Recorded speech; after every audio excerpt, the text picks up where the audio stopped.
Les dije, pues, vosotros veis el mal en que estamos, que Jerusalén está desierta y sus puertas consumidas por el fuego.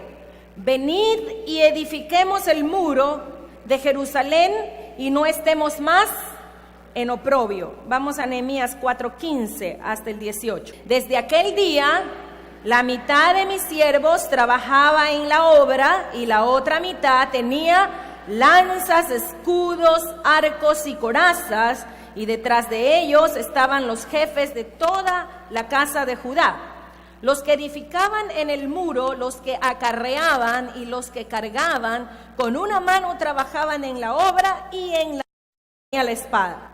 Porque los que edificaban, cada uno tenía su espada ceñida a sus lomos, y así edificaban, y el que tocaba la trompeta estaba junto a mí. Cuando nosotros queremos empezar la obra de Dios o queremos empezar algún proyecto que tiene obviamente beneficios para ayudar a otras personas, beneficios para edificar el hogar, la familia, cada vez que usted quiera hacer algo bueno, proyectos buenos, tanto para ver cambios de vida, personales, familiares o ministeriales, siempre va a tener oposición. Y en la oposición se revela el mal que el enemigo trae para evitar que su obra avance, para evitar que todo lo que usted ha determinado hacer o ha decidido hacer continúe. El plan de Satanás siempre es parar la obra de Dios, estorbar la palabra de Dios, impedir que esa palabra dé fruto en los corazones de muchas personas. Por eso es que hay mucha gente que reciba la palabra de Dios y después que la recibe se olvidó de esa palabra. Y la buena semilla cae en la tierra, en el corazón de alguien, pero de repente las tribulaciones y las persecuciones hacen que esa semilla sea arrancada del corazón para que no des el fruto que esa palabra fue enviada para que diera ese fruto. Satanás buscará siempre de oponerse. Diga conmigo, Satanás se opone. Él busca oponerse a todo lo que usted empiece para glorificar el nombre del Señor. Ahora, noten ustedes algo que pasó con Nehemías. Nehemías, el copero del rey, un hombre que ocupaba el segundo lugar en el reinado del rey Artajerjes en Persia, el hombre que estaba destinado entre algunos cargos a probar la copa de vino del rey, para evitar que el rey muriera porque tenía muchos enemigos. Si le ponían veneno en el vino, entonces Nehemías era el primero en probar el vino. Si el vino estaba envenenado, moría primero Nehemías y no el rey. El plan que tenía el enemigo está buscando siempre estorbar, y desde Artajerjes estaba buscando estrategias para evitar que esos planes sean destruidos aún con él mismo en su reinado. Gente que desconfía. Pero Nehemías era el hombre de confianza del rey Artajerjes. Ahora noten, era un joven que había posiblemente nacido en Babilonia, pero era judío. Un hombre que amaba su tierra, su pueblo y su gente. Y mientras servía en este lugar estratégico, escucha que viene uno de sus hermanos judíos llamado Anani. Y le pregunta a Anani, Anani, dime cómo está Jerusalén, porque él se había ido hacia allá y había regresado. ¿Cómo está Jerusalén? Y él le dice, Jerusalén está destruida. Sus muros están caídos y sus puertas están consumidas en fuego. El corazón de Nehemías se entristeció y se vistió de duelo. Con ese gran duelo que había en su corazón, este hombre empieza a orar. Nehemías, un hombre de oración. La Biblia dice que empieza en el año o en el mes de Kisleu. Y si ustedes conocen algo del calendario judío, Kisleu es el mes de diciembre que nos corresponde a nosotros. Y dice la Biblia que él siguió orando desde Quisleu, desde diciembre hasta el mes de Nisán. El mes de Nisán es el mes de abril. Así que Nehemías está orando desde diciembre hasta abril, 4 meses consecutivos, exclusivamente por el daño que Jerusalén había recibido. Por las desobediencias del pueblo de Israel, Dios había dicho que ellos serían llevados cautivos, y los últimos que llevaron cautivos al pueblo de Israel fue el pueblo o el reinado de Babilonia. Babilonia tomó a todos los judíos que quedaron, se los llevaron, destruyeron Jerusalén, destruyeron los muros, quemaron las puertas. La Biblia hablaba de un exilio de 70 años para el pueblo de Israel. Pero aún con todo y eso, el Señor decía que aún cuando la gente haya sido desobediente y por causa de sus desobediencias les traía esas consecuencias, Dios dijo, si se arrepintiere mi pueblo, entonces Él se volvería para hacerle el bien al pueblo de Él. Habían venido algunas expediciones de ese exilio, un grupo de judíos que llegaron y se establecieron allí en Jerusalén. Después vinieron otro grupo con Esdras el sacerdote para edificar el templo, y el tercer grupo es el grupo que viene con Nehemías para levantar los muros de Jerusalén.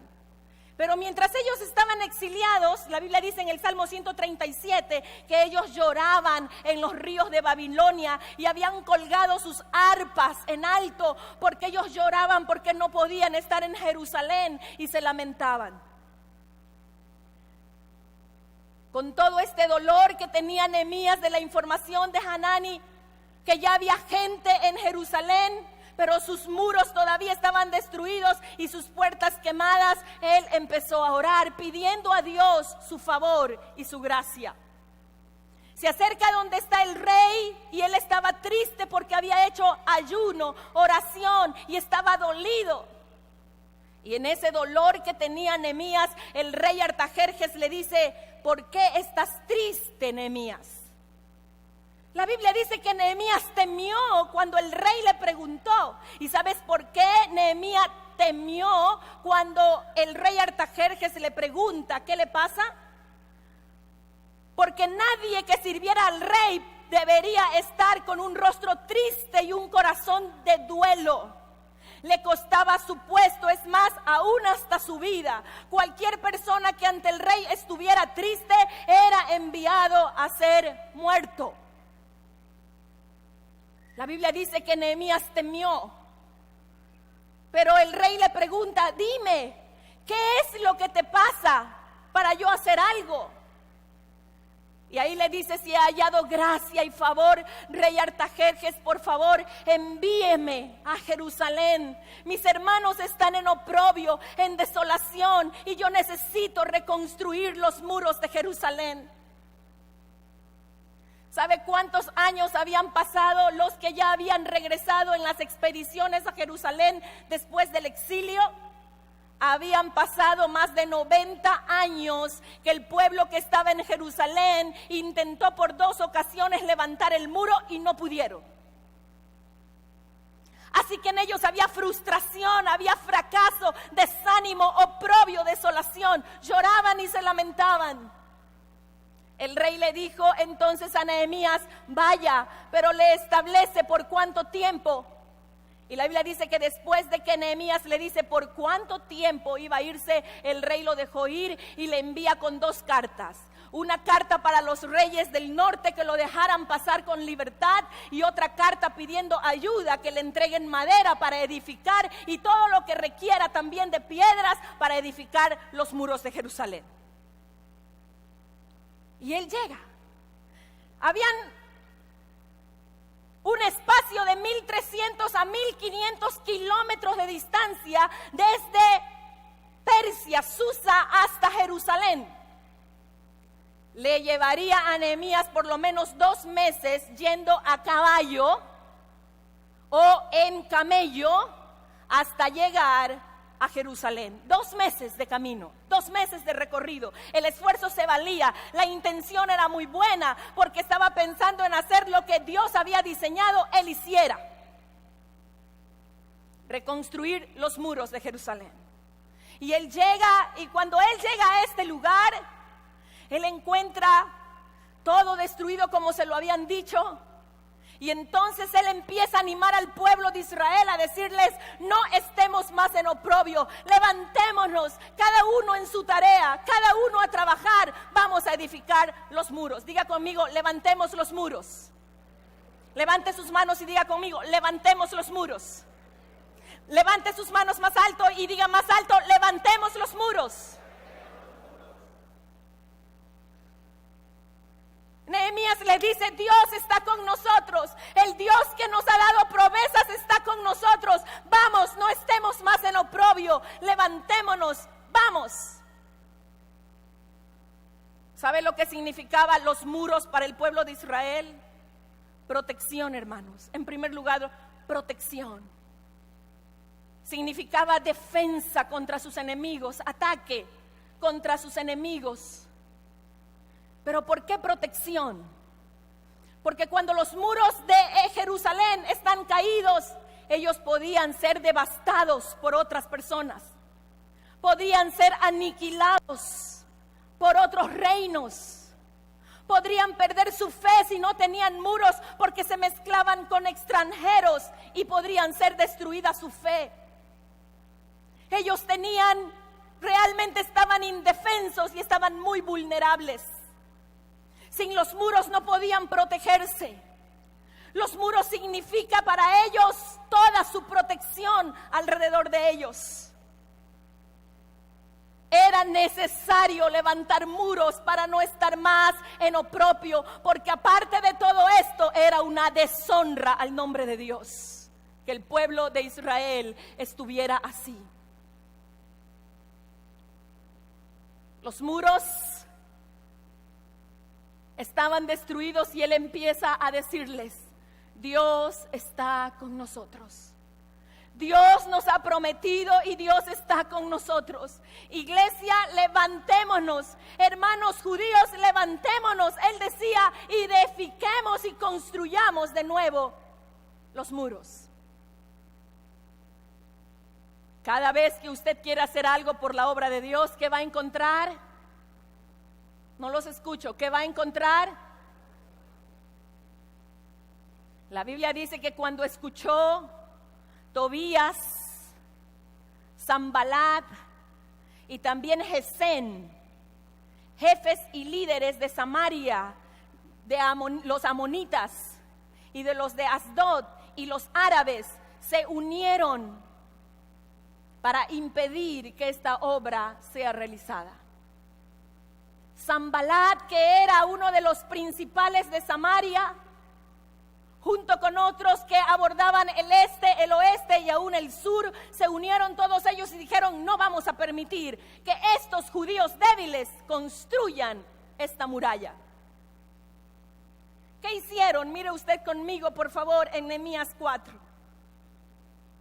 Y en el versículo 1 dice así: cuando oyó Sanbalat que nosotros edificábamos el muro, se enojó y se enfureció en gran manera y nos hizo escarnio.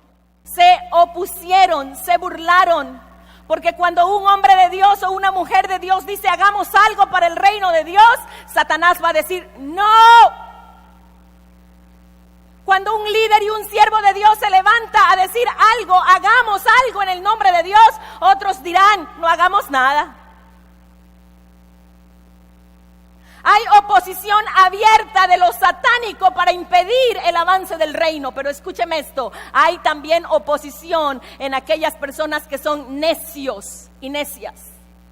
Y hay también oposición de aquellas personas que son carnales, que viven en la carne, que no les gusta vivir en el espíritu. Por eso sienten que cuando hay que hacer la obra o la tarea de Dios, sienten como algo duro de llevar, como algo difícil de hacer, porque están viviendo en la carne. Cuando hay alguien que está en el espíritu, las cosas del espíritu son fáciles de llevar. Ligera es su carga, dice la palabra de Dios. ¿Cuántos alaban al Señor por eso?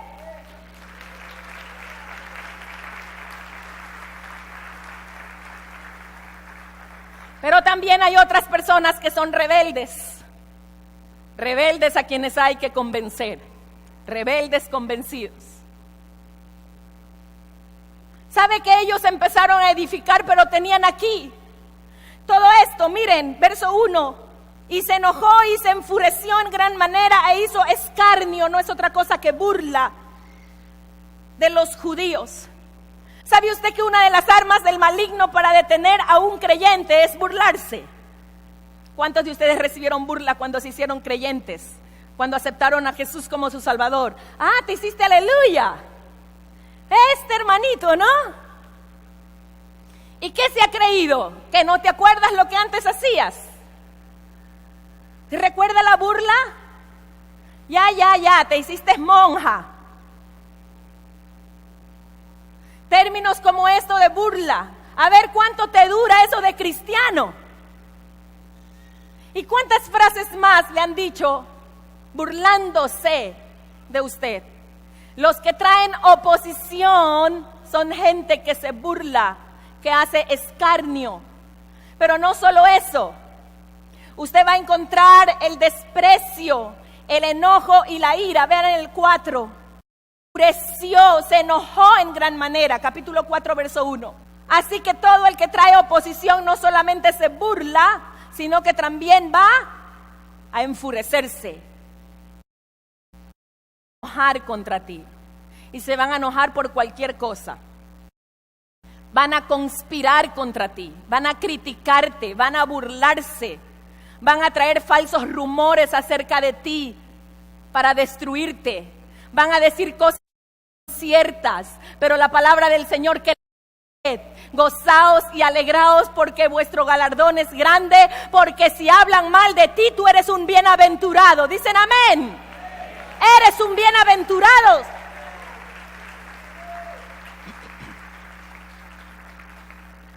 La conspiración que ellos hacían, y vean el verso 2, y habló delante de sus hermanos, Sanbalat, habló delante de sus hermanos y del ejército de Samaria. Ya este hombre no solamente hacía escarnio, porque cuando hay oposición todo va creciendo, Ahora había ido donde estaba el ejército armado. Aquí vamos con toda la artillería, aquí vamos con todo lo que tenemos, pero vamos a destruirlos a ellos. Cuando usted quiere hacer algo para la obra de Dios, ¿qué va a pasar? ¿Qué va a haber? Oposición. Miren el verso 2, dice: y habló delante de sus hermanos y del ejército de Samaria y dijo: ¿qué hacen estos débiles judíos? ¿Se les permitirá volver a ofrecer sus sacrificios? Acabarán en un día, estaban exagerando, en un día resucitarán de los montones del polvo las piedras que fueron quemadas. Y estaba junto a él Tobías amonita, el cual dijo: lo que ellos edifican del muro de piedra, si subiere una zorra, lo derribará. Se burlaban. Pero no solamente es burla, sino también pereza, porque miren ustedes en el 4:10 dice que las fuerzas de los acarreadores se había debilitado. La pereza también es una oposición para hacerlo. Y en el capítulo 6, verso 10, miren ustedes 6, verso 10, vine luego a casa de Semaías, hijo de Delaía, hijo de Mehetabel, porque él estaba encerrado, el cual me dijo: reunámonos en la casa de Dios dentro del templo y cerremos las puertas del templo, porque vienen para matarte. Sí, esta noche vendrán a matarte. Entonces dije: un hombre como yo ha de huir, y quien fuera como yo entraría en el templo para salvarse la vida. No entraré. Y entendí que Dios no lo había enviado, sino que hablaba aquellas profecías contra mí, porque Tobías y Sanbalat lo habían sobornado. ¿Sabe otra oposición que hay? Los falsos profetas o las falsas profecías. No todo lo que brilla es oro. No todo lo que se dice tiene que recibirlo sin juzgar las profecías. Una iglesia madura y una iglesia creciente es una iglesia que sabe juzgar lo que se dice. Y sea quien sea el más grande y más fuerte y más espiritual de todos, aún incluyéndome yo misma, todo esto es siempre juzgado a la luz de la palabra de Dios. La Biblia dice que la profecía se juzga entre 2 o 3 o más testigos para determinar si esta profecía viene de Dios. ¿Qué elementos hay en él? Número 1, que la profecía es una confirmación de lo que ya Dios puso aquí en tu corazón.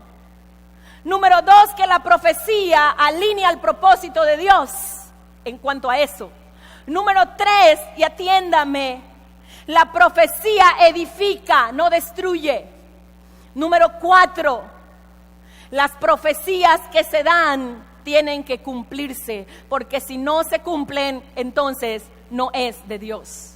Tienen que ser bíblicas para determinar si es o no es de Dios. La Biblia dice que había oposición aún de los falsos profetas que habían sido sobornados por Sanballat y Tobías. ¿Sabe qué? Semaías, yo te pago tanto, pero tú vas y le profetizas a tal y cual cosa. Y el hombre agarró dinero, porque también hay profetas corruptos, y empezó a hablar algo que Dios jamás había dicho. Oposiciones. El objetivo de toda esa oposición, vean el 4:10 por favor. Y dijo Judá: las fuerzas de los acarreadores se han debilitado y el escombro es mucho y no podemos edificar el muro. Y nuestros enemigos dijeron: no sepan ni vean hasta que entremos en medio de ellos y los matemos y hagamos cesar la obra. Número 1. El objetivo de esta oposición satánica es desanimar y desalentar. Yo no sé cuántos de los que están aquí sienten que sus brazos están caídos, que están desanimados, que se sienten como el pueblo de Israel con las arpas colgadas porque no pueden ni cantar. Gente desanimada es porque el enemigo logró su objetivo.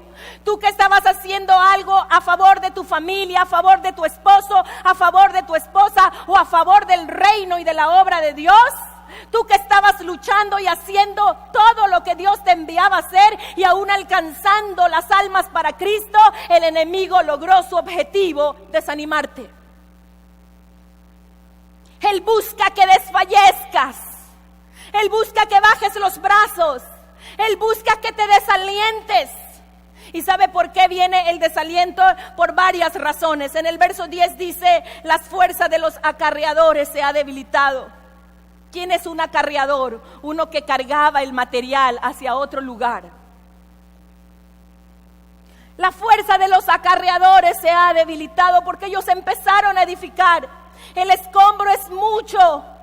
Tenían frustración, veían tanto escombro que decían ellos: ¿cómo vamos a lograr hacer esto? Y también había fracaso porque ellos decían: no podemos hacerlo. Cada vez que de tu boca sale un no puedo hacerlo, no puedo seguir siendo cristiano. Cada vez que por tu boca dices: no puedo hacer la obra de Dios, no puedo ser líder, no puedo entrar a la escuela de líderes, no puedo esto. Estás operando con tu propia boca la actitud y el pensamiento de fracaso que inunda tu corazón. Cuando alguien no vive en fracaso sino en éxito, dicen: yo puedo hacerlo, yo voy a hacerlo, vamos a hacerlo, no nos quedamos, vamos todos, lo hacemos porque Dios está contigo.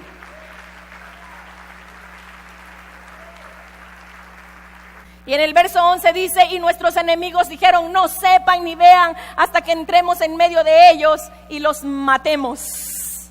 ¿Cuál era el propósito? Matarlo.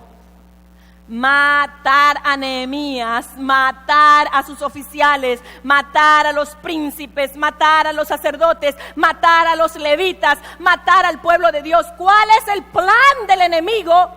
Detener la obra hasta matar a la gente, matar sueños, matar visiones, matar lo profético.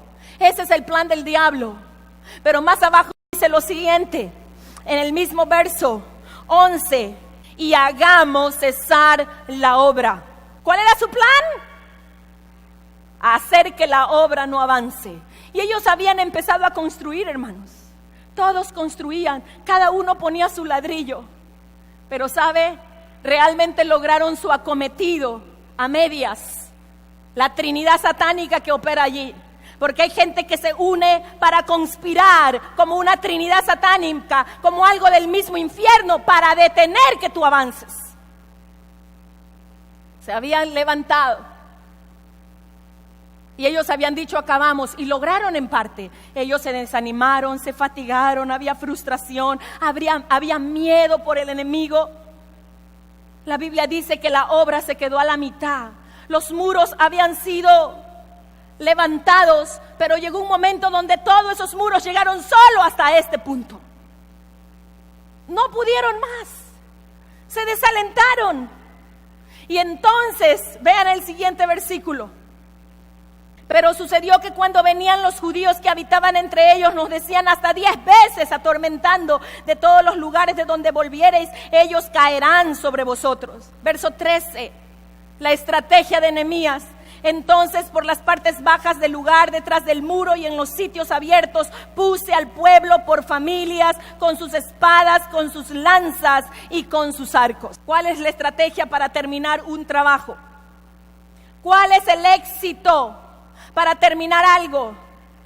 Él empezó a reubicar a la gente por familia. Vayan ustedes con su familia, luchen por su familia, tengan espada, arcos, flechas, luchen por ellos.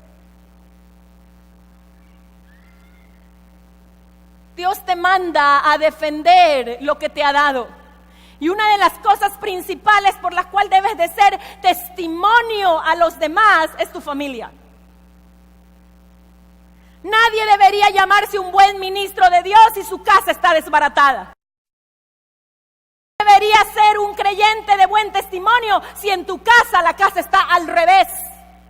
Dios ha puesto a los hombres como cabeza de hogares y sacerdote de cada casa para que las casas marchen en orden, para que las casas estén bien delante de Dios, porque tú tienes que dar cuenta delante de Dios por esa pequeña congregación que Dios te ha dado a ministrar.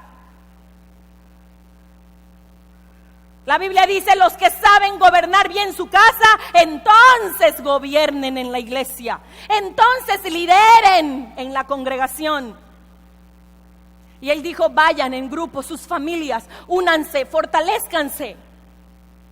Pero también familia para nosotros en la iglesia son nuestros grupos de 12. Si tú estás solo en medio de la oposición, es difícil que venzas. Atiéndame. Los hermanos solitarios de esta iglesia, llaneros solitarios, o como alguien me dijo una vez, los hermanos de servicio secreto, que le sirven a Dios pero en secreto, que no quieren que nadie sepa que son cristianos en el trabajo ni en ningún lugar. No puedes vivir haciéndole frente a la oposición que Satanás está trayendo. Si estás solo te destruyen. Si estás solo te acaban. Solo cuando estamos unidos en conjunto, cuando trabajamos como un solo equipo, es cuando el diablo no puede destruirte. ¿Cuántos alaban al Señor por eso?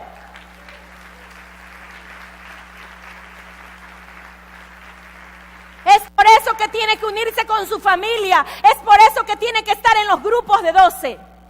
Usted puede venir los domingos a este lugar, pero solo se siente en familia cuando pertenece a un grupo de 12. El que no está en grupos de 12, que son nuestros núcleos familiares, no se siente que pertenece. Está solo.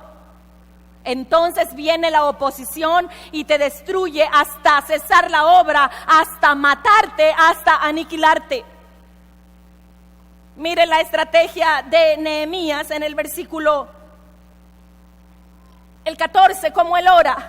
Después miré y me levanté y dije a los nobles y a los oficiales y al resto del pueblo, no temáis delante de ellos, acuérdense del Señor grande y temible, y Él peleará por vuestros hermanos, por vuestros hijos, por vuestras hijas, por vuestras mujeres y por vuestras casas. Y cuando oyeron nuestros enemigos que lo habíamos entendido, atiéndame. Ellos habían empezado la obra y se quedaron en la mitad.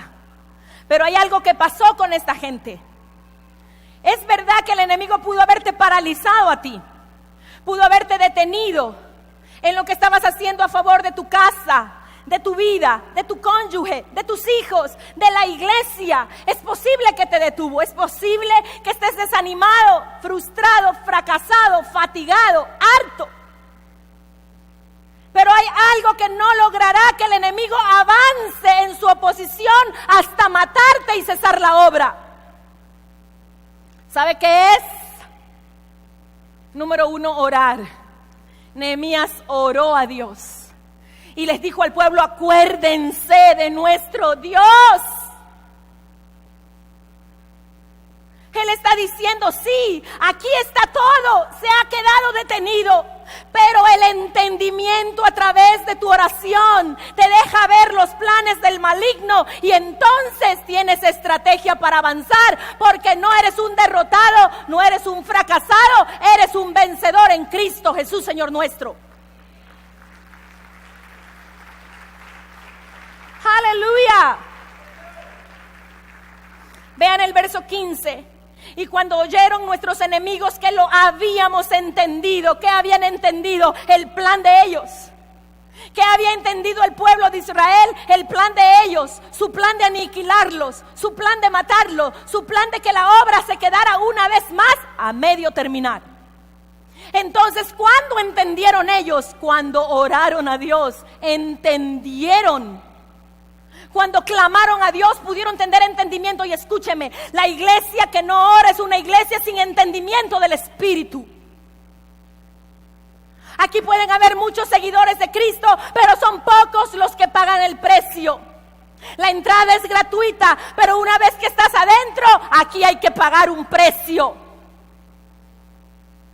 Y ese precio tiene que ver exclusivamente en que tengas que ser un verdadero discípulo de Jesús. Los verdaderos discípulos de Dios doblan sus rodillas, tienen comunión con Dios. ¿Quieres tener sabiduría? ¿Quieres tener entendimiento? ¿Por qué vives una vida cristiana sin oración? ¿Por qué vives siendo cristiano, pero ni siquiera sacas un tiempo para estar con tu Padre? Es algo que no deberíamos ni siquiera escuchar. Es algo inaudito que alguien que se diga cristiano no sea alguien de oración. Cuando ellos entendieron el plan del enemigo, cuando oraron a Dios, tuvieron entendimiento, supieron, porque su fatiga era real, su desesperación era real, su frustración era real, pero solo cuando oraron pudieron entender que el enemigo buscaba hacer eso con ellos. Y entonces, ¿qué hizo Nehemías? Después de que descubren que ellos querían matarlo, no lograron hacerlo. La Biblia dice que Dios desbarató los planes de Satanás. ¿Tú tienes a alguien contra ti? Claro, sin habértelo buscado. Porque hay gente que tiene enemigos porque se los buscan. Hay gente que tienen cosas legales porque hicieron algo malo y están tras ellos. Porque hicieron lo malo. Obviamente tendrás que pagar por eso. Tendrás que hacerle frente a las cosas que hiciste mal, a las consecuencias. Pero aquellos que han vivido delante del Señor haciendo lo recto, lo justo delante de Él, y tienes enemigos, Dios desbaratará el consejo de ellos para darte la victoria que tú necesitas. Dios sacará las fuerzas de todo lugar, traerá su fuerza y su propia fuerza y gente al lado tuyo para que te ayuden. ¿Qué hizo Nehemías? Vean el verso 16. Desde aquel día la mitad de mis siervos trabajaba en la obra, porque él había traído siervos con él, que trabajaban con él en Persia. Eran sus siervos. Y puso la mitad de sus siervos, los puso a trabajar en la obra, y la otra mitad tenían lanzas, escudos, arcos y coraza, y detrás de ellos los jefes de la casa de Judá. Y los que edificaban en el muro, atienda bien, los que acarreaban y los que cargaban, con una mano trabajaban en la obra y con la otra tenían la espada. Porque los que edificaban, cada uno tenía su espada ceñida a sus lomos, y así edificaban, y el que tocaba la trompeta estaba junto a mí. Alguien me ayudó dibujando esto, solo para darles una muestra de lo que pasaba allá en Jerusalén, sus muros.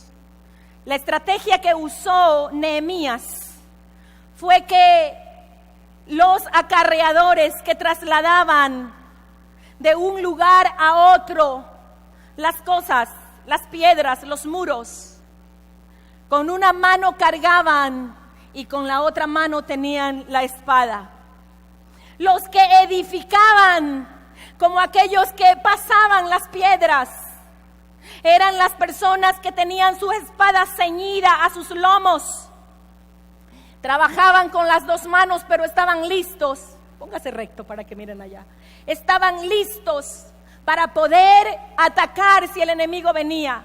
Nehemías fue muy astuto y muy inteligente. Nos pararon a la mitad de la obra. Su obra y su amenaza y todo fue destruido. Entendimos el propósito de ellos, pero ahora no nos van a tomar por sorpresa. Nos han dejado a la mitad, pero ahora vamos a estar armados. Si ellos vienen, nos defenderemos y elevaremos el muro hasta terminarlo. ¿Cuántos alaban al Señor? Gracias.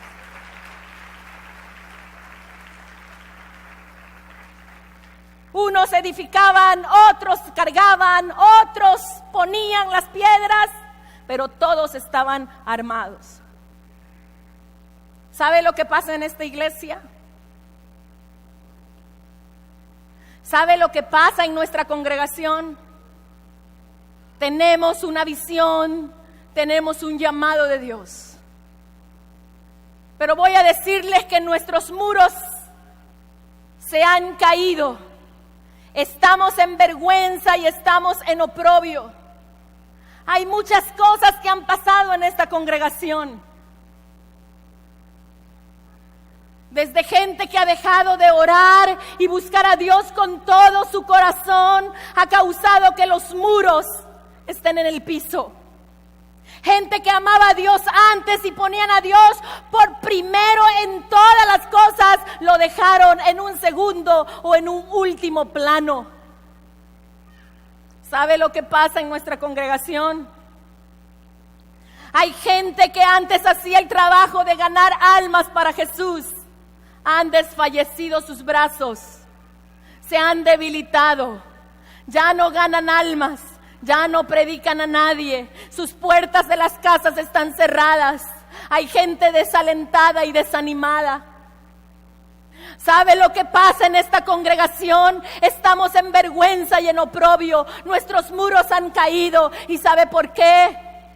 Porque hay gente que ha pecado, deliberadamente ha cometido pecado. Eso ha causado que nuestros muros se destruyan.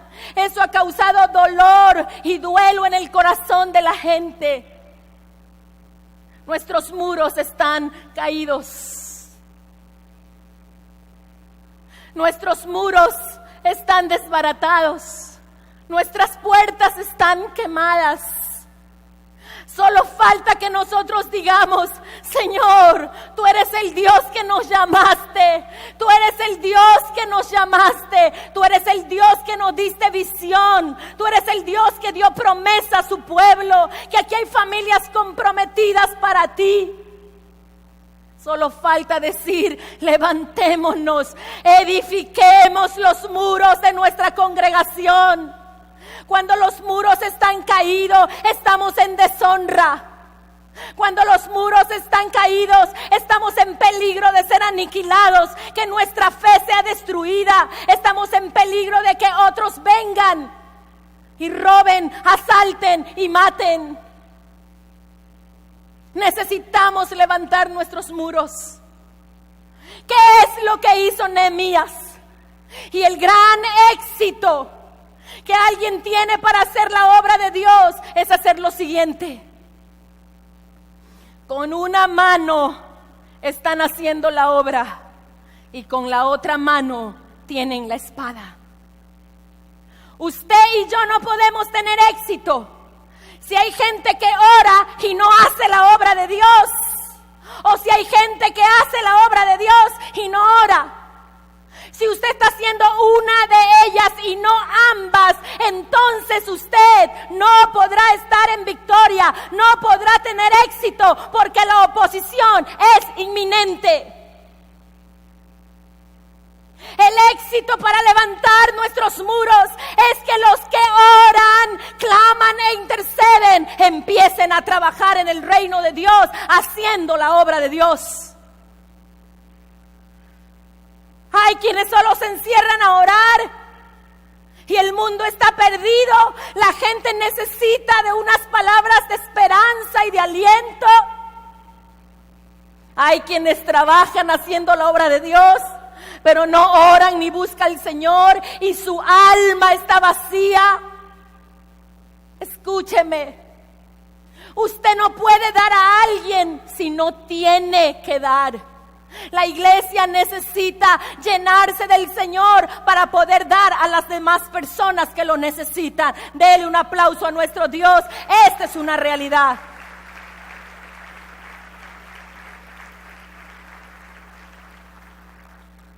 La Biblia menciona que ellos terminaron la obra, la construyeron, la levantaron, la edificaron. Y yo quiero que ustedes sepan que en 52 días, Nehemías levantó los muros de Jerusalén. Logró hacerlo. Pero la gente tenía en una mano haciendo el trabajo, con otra mano estaba la espada. El libro de Efesios capítulo 6 verso 10 dice que nuestra lucha no son con armas carnales, sino con armas espirituales. Porque hay principados, potestades, gobiernos y huestes de maldad que atacan contra los creyentes. La Biblia dice que la única forma de destruir el ataque y la posición del enemigo es no con armas carnales, sino con armas espirituales. Eso dice su palabra. No podemos vencer la burla, el escarnio, la ira de la gente contra ti. La conspiración para sacarte del trabajo, la conspiración para eliminarte de donde estás, a menos que no uses la espada, la guerra en el espíritu, pidiendo a Dios que desbarate los planes del enemigo y tú sigas hacia adelante. ¿Sabe lo que pasó después de 52 días? ¿Sabe lo que ocurrió? Tuvieron un gran beneficio de los muros levantados. Sobre los muros, caminando por estos muros, unos venían de un lado y otro de otro lado. Los levitas caminaban y se cruzaban y cantaban. Estaban inaugurando las murallas levantadas. Estaban honrando el nombre de Dios, pero hicieron algo más. Escúchenme lo que hicieron. Ellos hicieron un pacto con Dios.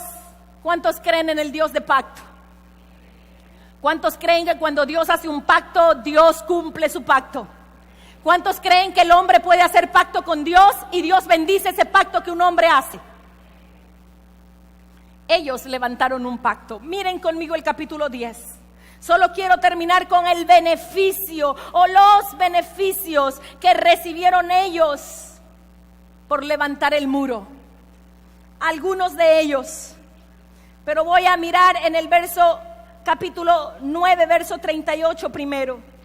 A causa pues de todo esto, nosotros hacemos fiel promesa y la escribimos firmada por nuestros príncipes, por nuestros levitas y por nuestros sacerdotes. Los que firmaron fueron, ahí habla de Nehemías el gobernador, Acalías y Sedequías, y sigue la lista de los que firmaron este pacto delante de Dios. Pero ¿qué contenía este pacto? Y es aquí donde quiero que escuchen lo que Dios va a pedirles. Hasta aquí una de las cosas que Dios pide es: ora, ayuna, palabra, la espada en tu mano.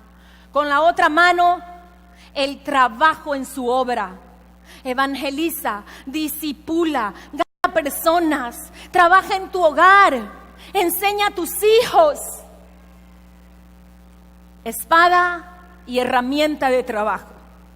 Pero hay algo más que ellos hicieron. Porque los muros significan esto: tu espada, tu trabajo, pero adicional a eso, tus principios y tus valores. Los muros significan esto. ¿Qué contenía el pacto que ellos firmaron? Y hoy usted va a firmar. ¿Qué contenía ese pacto? Se reunieron con sus hermanos y sus principales para protestar y jurar que andarían en la ley de Dios. Levante sus manos y diga. Levante sus manos y diga: yo voy a hacer todo lo que Dios me dice que yo haga. Versículo 30. Y que no daríamos nuestras hijas a los pueblos de la tierra, ni tomaríamos sus hijas para nuestros hijos. El beneficio de tener murallas levantadas es esta: la espada, diga conmigo, la espada, la herramienta de trabajo y nuestros principios. Dígalo de nuevo, ¿qué son nuestros muros? La espada, dígalo en alto, la herramienta de trabajo y nuestros principios. Yo estoy trabajando actualmente inicialmente estamos con adolescentes y no es fácil la tarea, no es fácil. Pero ¿sabe qué es? ¿En qué se comprometieron ellos? Dijeron: no vamos a dejar que nuestras hijas se casen con extranjeros, ni nuestros hijos se casen con extranjeras. Pero quiero leer otros versículos para que les quede más claro. Vean conmigo en el capítulo 13, verso 3. Cuando oyeron pues la ley, separaron de Israel a todos los mezclados con extranjeros. ¿Qué simbolizan los extranjeros aquí? Todos los impíos que no conocen de Dios. Vean conmigo el capítulo 13, verso 23.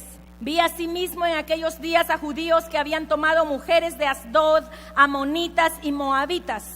Y la mitad de los hijos hablaban la lengua de Asdod porque no sabían hablar judaico, sino que hablaban conforme a la lengua de cada pueblo. Rení con ellos y los maldije, y dice que los hirió, y algunos de ellos hasta les arrancó los cabellos y les hizo jurar: no daréis vuestras hijas a sus hijos, y no tomaréis de sus hijas para vuestros hijos, ni para vosotros mismos. ¿No pecó por esto Salomón, rey de Israel? Bien que en muchas naciones no hubo rey como él, que era amado de su Dios, y Dios lo había puesto por rey sobre todo Israel. Aún a él le hicieron pecar las mujeres extranjeras. Y obedeceremos a vosotros para cometer todo este mal tan grande de prevaricar contra nuestro Dios, tomando mujeres extranjeras. El primer punto que abordaba este pacto era: padres, escúchenme, levántense en el nombre del Señor para cumplir este pacto.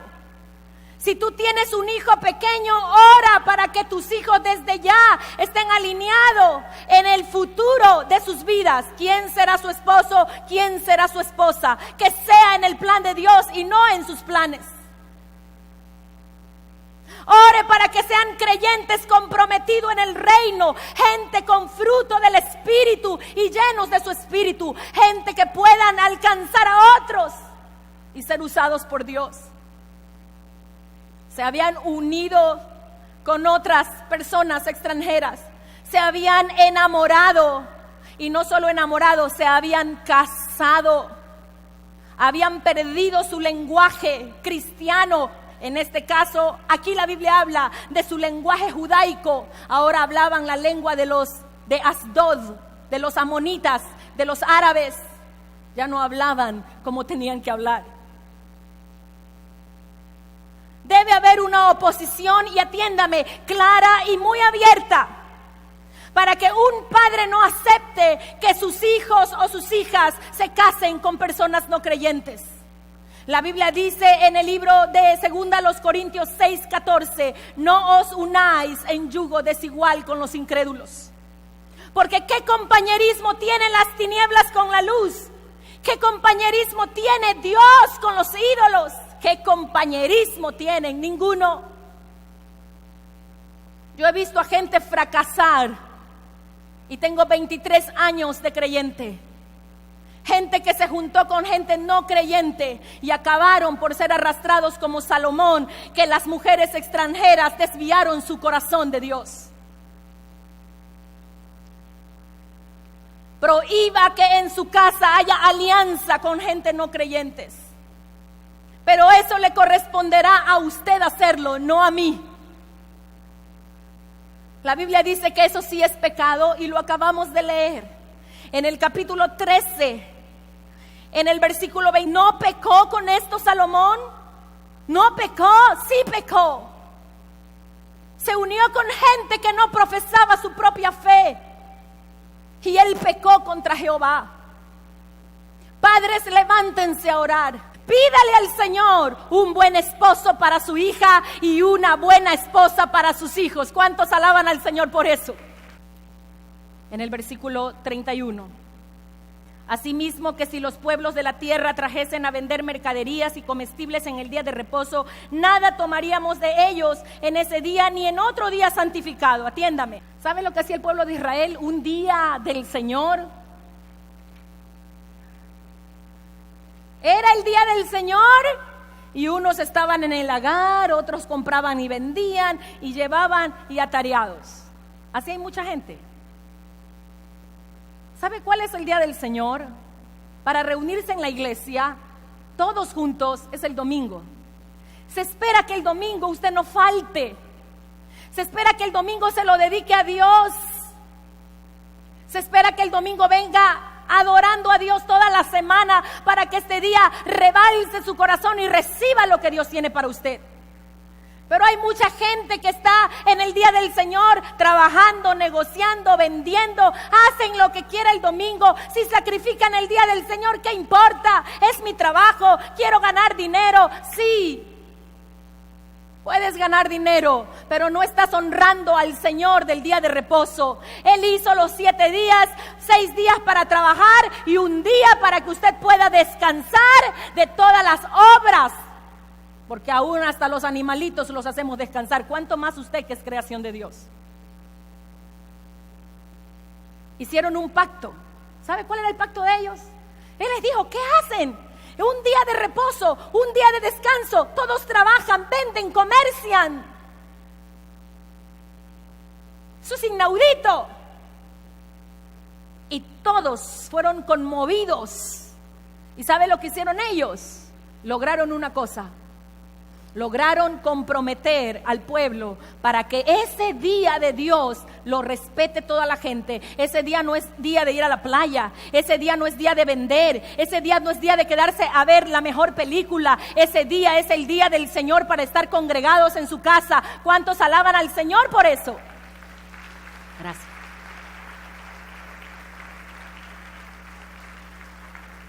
Y para terminar, 2 cosas más. Vean en el versículo 32.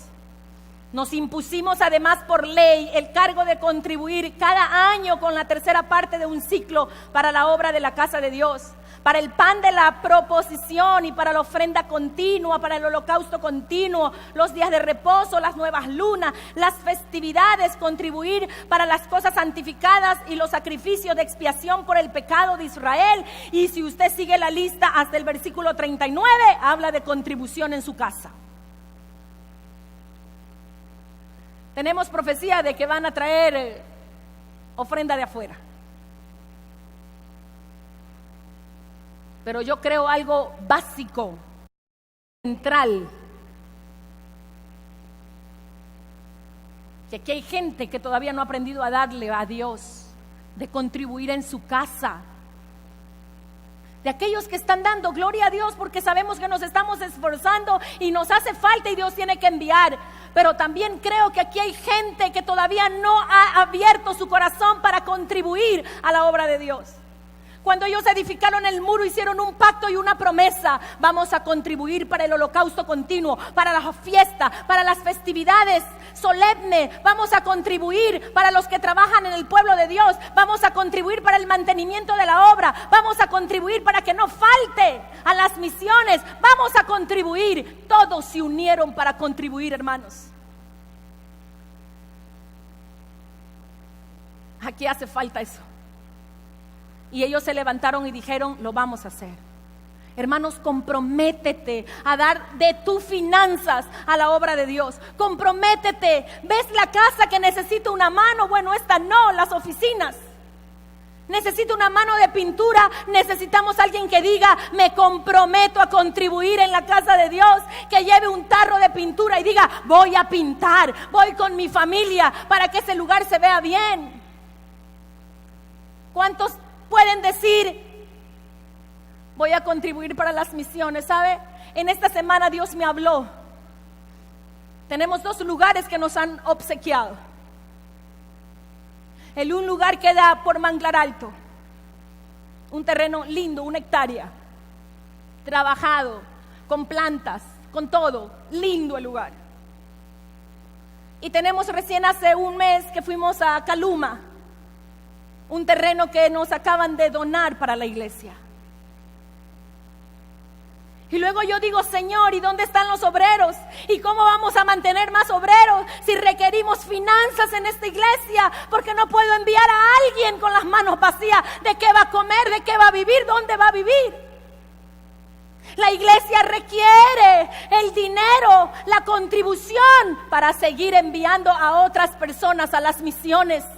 Y Dios me dijo lo siguiente, toma el lugar y avanza, toma el lugar y avanza, pero le hace falta a la iglesia contribuir en el reino.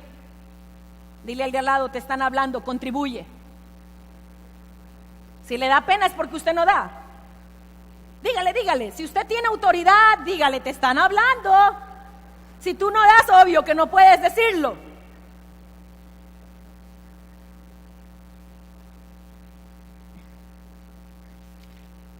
Y allí tenemos última en el verso 31, la parte final del 31. Y que el año 7 dejaríamos descansar la tierra y remitiríamos la deuda. Cada 7 años Israel hacía que la tierra descansara. ¿Sabe para qué descansaba la tierra? Número 1, para dejar los productos para que los pobres cojan. Número 2, la dejaban reposar porque si venía otro nuevo 7 años de trabajo, la tierra tenía que volver a nutrirse y a alimentarse para poder ayudar en las siembras.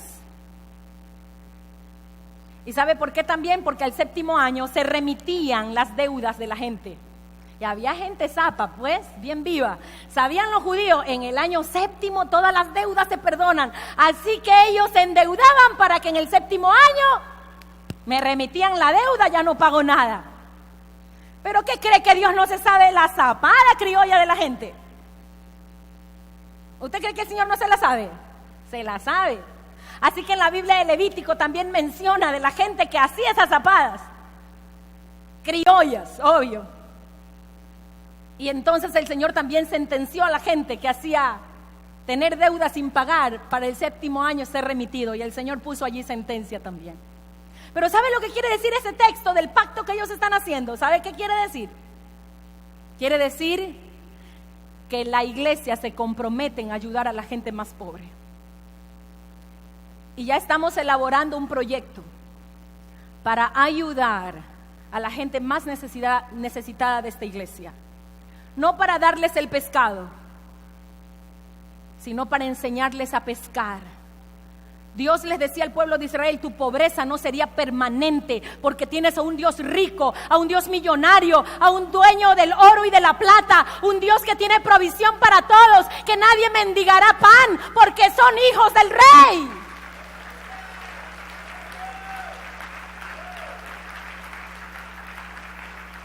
Y esta iglesia está haciendo un proyecto.